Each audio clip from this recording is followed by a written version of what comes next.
দাদা ঘটনাটো মানে আপোনাৰ যিহেতু হেৰি নন্দিনী কাশ্যপে আপোনাক কৈছে যে গোটেই ঘটনাটো বা এতিয়া তেওঁ সহযোগ কৰা নকৰাৰ কথা আপুনি কৈছে। কি বুলি ভাবে কেনেকুৱা ধৰণৰ এতিয়া আপোনালোকৰ ফালৰ পৰা কিবা এজাহাৰৰ বিষয়ে ভাবিছে নেকি? তাইতো আজিলৈকে একো খবৰ লোৱা নাই হয় মোৰ।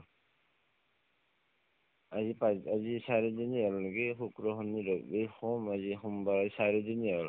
হয় আমি যোগাযোগ কৰিছিলো।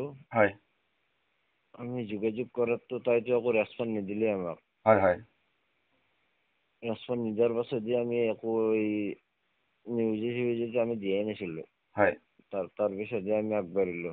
হয় তাই যাতে একো ৰেছপন্স নিদিয়ে, তাৰপাছত নিউজত দিয়াৰ পাছত তাই এটা হেৰি দিছে, বাইট দিলে নিউজত। হয় যিফালে কৈছে কি মোৰ মানে অলপ হেৰি হৈছে এক্সিডেণ্টটো, গোটেইখিনি ক'লা ঠিকেই হয়। এই খবৰ খাতি লোৱাৰ কথা যে ক'লা মই এইটো বুজি নাপালো। আজি মেডিকেলত মই দিনে ৰাতি আজি মই 3 দিন থাকিলো কণ্টিনিউ। হয় তাইৰ ফালৰ কোনো এজন ব্যক্তি অহা নাই আমাৰ তাত।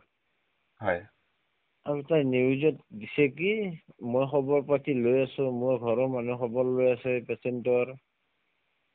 মানে মিছা কথা কৈছে। নহয় এইটোতো মিছা কথাৰো ভাগ থাকিব লাগে নে? হয় এনেকুৱা মিছা কথা কিয় কয়? কোনদিনে কেতিয়া খবৰ লৈছে মই একো পাত্তাই পোৱা নাই। মই পেচেণ্টৰ লগত নন ষ্টপ আছো মই। হয় কেতিয়া আহিছে তাইৰ ঘৰৰ মানুহ তাইহে জানে আৰু। হয় আমাৰ লগত কনটেক্টে কৰা নাই।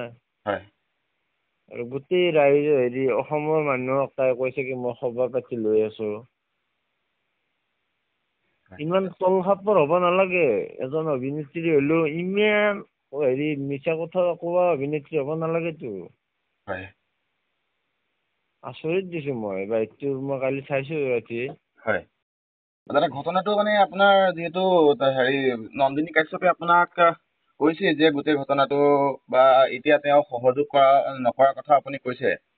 কি বুলি ভাবে কেনেকুৱা ধৰণৰ এতিয়া আপোনালোকৰ ফালৰ পৰা কিবা এজাহাৰৰ বিষয়ে ভাবিছে নেকি? তাইতো আজিলৈকে একো খবৰ লোৱা নাই হয় মোৰ।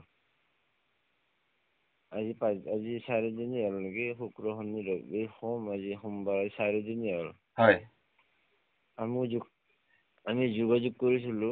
হয় আমি যোগাযোগ কৰাতো তাইতো একো ৰেছপন্স নিদিলে আমাক। হয় হয় ৰেছপন্স নিদিয়াৰ পাছত আমি একো নিউজে আমি দিয়াই নাছিলো। হয় তাৰপিছতহে আমি আগবাঢ়িলো। হয় তাই যাতে একো ৰেছপন্স নিদিয়ে, তাৰপাছত নিউজত দিয়াৰ পাছত তাই এটা হেৰি দিছে, বাইট দিলে নিউজত। হয় যিফালে কৈছে কি মোৰ মানে অলপ হেৰি হৈছে এক্সিডেণ্টটো, গোটেইখিনি ক'লা ঠিকেই হয়। এই খবৰ খাতি লোৱাৰ কথা যে ক'লা মই এইটো বুজি নাপালো। আজি মেডিকেলত মই দিনে ৰাতি আজি মই 3 দিন থাকিলো কণ্টিনিউ। হয় তাইৰ ফালৰ কোনো এজন ব্যক্তি অহা নাই আমাৰ তাত। হয় আৰু তাই নিউজত দিছে কি মই খবৰ পাতি লৈ আছো, মোৰ ঘৰৰ মানুহে খবৰ লৈ আছে পেচেণ্টৰ। মানে মিছা কথা কৈছে। নহয় এইটোতো মিছা কথাৰো ভাগ থাকিব লাগে নে? হয় এনেকুৱা মিছা কথা কিয় কয়? কোনদিনে কেতিয়া খবৰ লৈছে মই একো পাত্তাই পোৱা নাই। মই পেচেণ্টৰ লগত নন ষ্টপ আছো মই।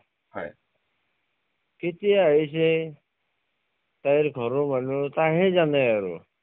হয় আমাৰ লগত কনটেক্টে কৰা নাই। হয় আৰু গোটেই ৰাইজে অসমৰ মানুহক তাই কৈছে কি মই খবৰ পাতি লৈ আছো। হয় ইমান তলখাপৰ হ'ব নালাগে। এজন অভিনেত্ৰী হলেও ইমান মিছা কথা কোৱা অভিনেত্ৰী হ'ব নালাগেতো। হয় আচৰিত দিছো মই বাইকটো মই কালি চাইছো ৰাতি। হয়